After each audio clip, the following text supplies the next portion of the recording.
Hello students, मैं दिलीप कुमार आप लोगों का अपना चैनल स्मार्ट स्टेनो पे सभी का स्वागत करता हूं।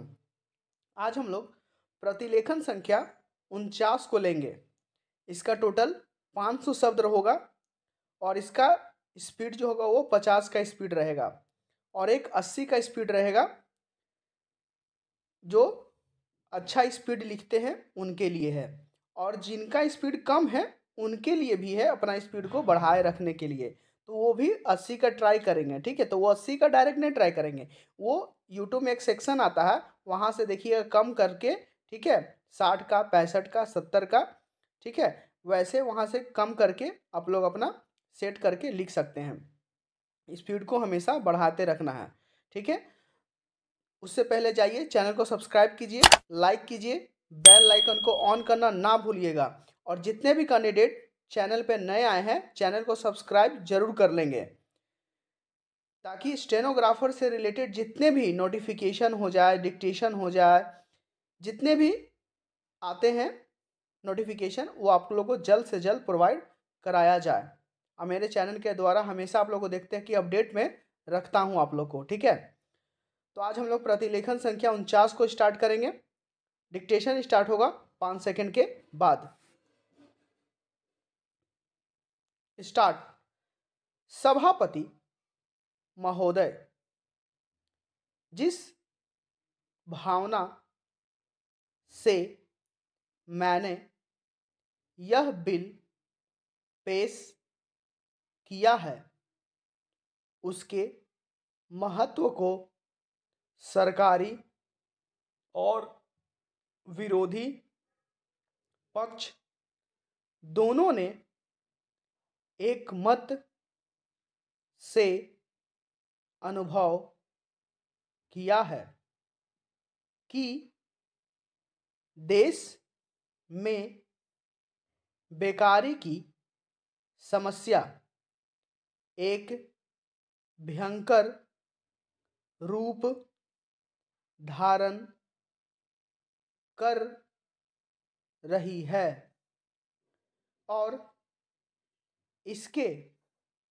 कारण हमारे देश का विकास, चाहे वह सामाजिक हो, आर्थिक हो या सांस्कृतिक हो, रुका हुआ है।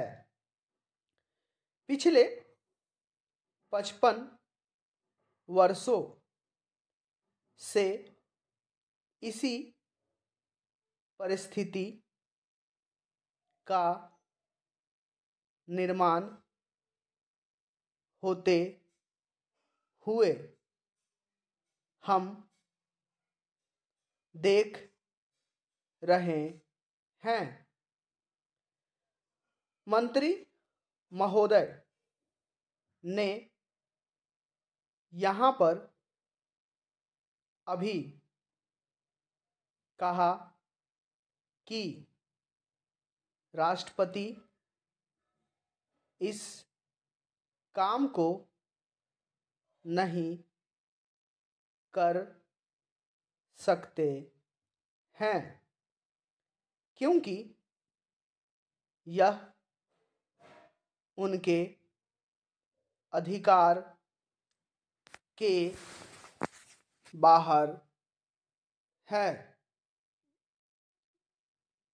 आप जब भी यह देखते हैं कि किसी राज्य में वहाँ की व्यवस्था, वहाँ का विकास ठीक नहीं हो रहा है तो उस राज्य में राष्ट्रपति का शासन लागू कर देते हैं। जब किसी राज्य में अराजकता फैल रही हो, विकास का काम समाप्त हो गया हो और वहाँ के नेता जिम्मेदारी से काम न करते हों तो वहाँ पर राज्यपाल का शासन लागू कर दिया जाता है। ऐसे अनेक उदाहरण हमारे देश में मौजूद है। इसी प्रकार हमारे राष्ट्रपति सबसे ऊंचे अधिकारी हैं और अगर देश में इस तरह की स्थिति काफ़ी समय तक चलती रही तो राष्ट्रपति को आपातकालीन स्थिति में इस देश की सुरक्षा के लिए, इस देश की प्रगति के लिए सारी जिम्मेदारी अपने हाथ में लेने का अधिकार है। हमारे भाइयों ने बहुत से उदाहरण दिए कि राज्यों में संयुक्त सरकारें नहीं चली, लेकिन उसके पीछे राजनीति मामले थे। अगर कोई राजनीतिक पार्टी जिम्मेदारी से काम नहीं करती तो संविधान में यह स्पष्ट है कि उस राज्य की सारी जिम्मेदारी राष्ट्रपति की है। मैं आपको एक उदाहरण देना चाहता हूँ। संविधान में आदिवासी हरिजनों की उन्नति के लिए प्रण किया गया था कि 10 वर्ष में उनकी सामाजिक तथा आर्थिक स्थिति को सुधार देंगे, लेकिन यह सरकार उसमें भी असफल रही।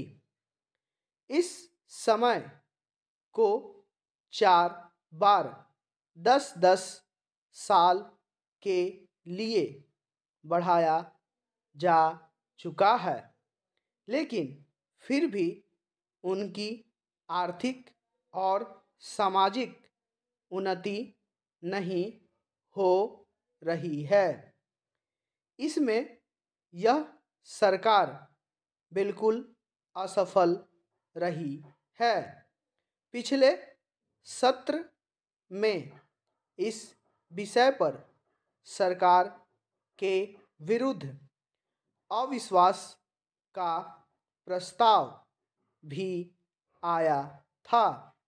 इसलिए मेरा कहना है कि भारत में इस समय जो बेकारी की समस्या है वह इस ढंग की समस्या है जिसके रहते सारे देश को उन्नत बनाने की व्यवस्था हम सोच रहे हैं।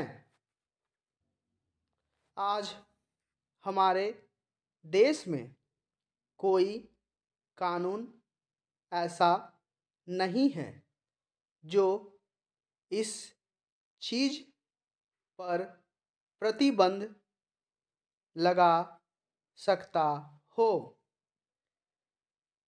आज 3 बड़े बड़े देश हैं जहाँ से हमारे देश में पैसा आता है। कुछ पैसा अमेरिका से आता है, कुछ चीन से आता है और कुछ पाकिस्तान से आता है और छुट-पुट अन्य देशों से। इस प्रकार का धन हमारे देश में कितना फैला है, अगर इसकी ओर आप ध्यान देंगे तो एक चिंताजनक स्थिति आपके सामने आकर खड़ी हो जाएगी। पूर्ण विराम। तो ये हम लोगों का टोटल 500 शब्द रहा और 50 का स्पीड रखा। इसको लिखने के बाद हम लोग ट्रांसक्राइब ज़रूर करेंगे आप लोग। इसके बाद मुझे कमेंट करेंगे कितना एरर होता है, ठीक है। नेक्स्ट हम लोग लेंगे 80 का डिक्टेशन। 80 का डिक्टेशन स्टार्ट होगा 5 सेकंड के बाद। स्टार्ट। सभापति महोदय, जिस भावना से मैंने यह बिल पेश किया है उसके महत्व को सरकारी और विरोधी पक्ष दोनों ने एक मत से अनुभव किया है कि देश में बेकारी की समस्या एक भयंकर रूप धारण कर रही है और इसके कारण हमारे देश का विकास, चाहे वह सामाजिक हो, आर्थिक हो या सांस्कृतिक हो, रुका हुआ है। पिछले 55 वर्षों से इसी परिस्थिति का निर्माण होते हुए हम देख रहे हैं। मंत्री महोदय ने यहाँ पर अभी कहा कि राष्ट्रपति इस काम को नहीं कर सकते हैं क्योंकि यह उनके अधिकार के बाहर है। आप जब भी यह देखते हैं कि किसी राज्य में वहाँ की व्यवस्था, वहाँ का विकास ठीक नहीं हो रहा है तो उस राज्य में राष्ट्रपति का शासन लागू कर देते हैं। जब किसी राज्य में अराजकता फैल रही हो, विकास का काम समाप्त हो गया हो और वहाँ के नेता जिम्मेदारी से काम न करते हों तो वहाँ पर राज्यपाल का शासन लागू कर दिया जाता है। ऐसे अनेक उदाहरण हमारे देश में मौजूद हैं। इसी प्रकार हमारे राष्ट्रपति सबसे ऊंचे अधिकारी हैं और अगर देश में इस तरह की स्थिति काफ़ी समय तक चलती रही तो राष्ट्रपति को आपातकालीन स्थिति में इस देश की सुरक्षा के लिए, इस देश की प्रगति के लिए सारी जिम्मेदारी अपने हाथ में ले लेने का अधिकार है। हमारे भाइयों ने बहुत से उदाहरण दिए कि राज्यों में संयुक्त सरकारें नहीं चली, लेकिन उसके पीछे राजनीतिक मामले थे। अगर कोई राजनीतिक पार्टी जिम्मेदारी से काम नहीं करती तो संविधान में यह स्पष्ट है कि उस राज्य की सारी जिम्मेदारी राष्ट्रपति की है। मैं आपको एक उदाहरण देना चाहता हूँ। संविधान में आदिवासी हरिजनों की उन्नति के लिए प्रण किया गया था कि 10 वर्ष में उनकी सामाजिक तथा आर्थिक स्थिति को सुधार देंगे, लेकिन यह सरकार उसमें भी असफल रही। इस समय को 4 बार 10-10 साल के लिए बढ़ाया जा चुका है, लेकिन फिर भी उनकी आर्थिक और सामाजिक उन्नति नहीं हो रही है। इसमें यह सरकार बिल्कुल असफल रही है। पिछले सत्र में इस विषय पर सरकार के विरुद्ध अविश्वास का प्रस्ताव भी आया था। इसलिए मेरा कहना है कि भारत में इस समय जो बेकारी की समस्या है वह इस ढंग की समस्या है जिसके रहते सारे देश को उन्नत बनाने की व्यवस्था हम सोच रहे हैं। आज हमारे देश में कोई कानून ऐसा नहीं है जो इस चीज़ पर प्रतिबंध लगा सकता हो। आज 3 बड़े बड़े देश हैं जहां से हमारे देश में पैसा आता है। कुछ पैसा अमेरिका से आता है, कुछ चीन से आता है और कुछ पाकिस्तान से आता है और छूट-फूट अन्य देशों से। इस प्रकार का धन हमारे देश में कितना फैला है, अगर इसकी ओर आप ध्यान देंगे तो एक चिंताजनक स्थिति आपके सामने आकर खड़ी हो जाएगी। पूर्ण विराम। ये हम लोगों का 80 का स्पीड रहा, टोटल 500 शब्द रहा। लिखने के बाद आप लोग ट्रांसक्राइब जरूर करेंगे, आप मुझे कमेंट जरूर करेंगे कितना एरर जा रहा है, ठीक है। और इसी तरह चैनल को थोड़ा सा अपने जितने दोस्तों हैं शेयर, जितने भी स्टेनोग्राफर सीखते हैं आप लोग नए कैंडिडेट को या जो नहीं जानते उनके बारे में, ठीक है, तो वीडियो को जितना हो सकता है शेयर कीजिए। देखिए मैं आप लोग के लिए पूरा मेहनत करता हूं, तो आप लोग भी थोड़ा सा समर्थन जरूर करेंगे, ठीक है। तो आज का हम लोग सेशन यहीं पे समाप्त करते हैं, मिलते हैं नेक्स्ट वीडियो में, तब तक के लिए धन्यवाद।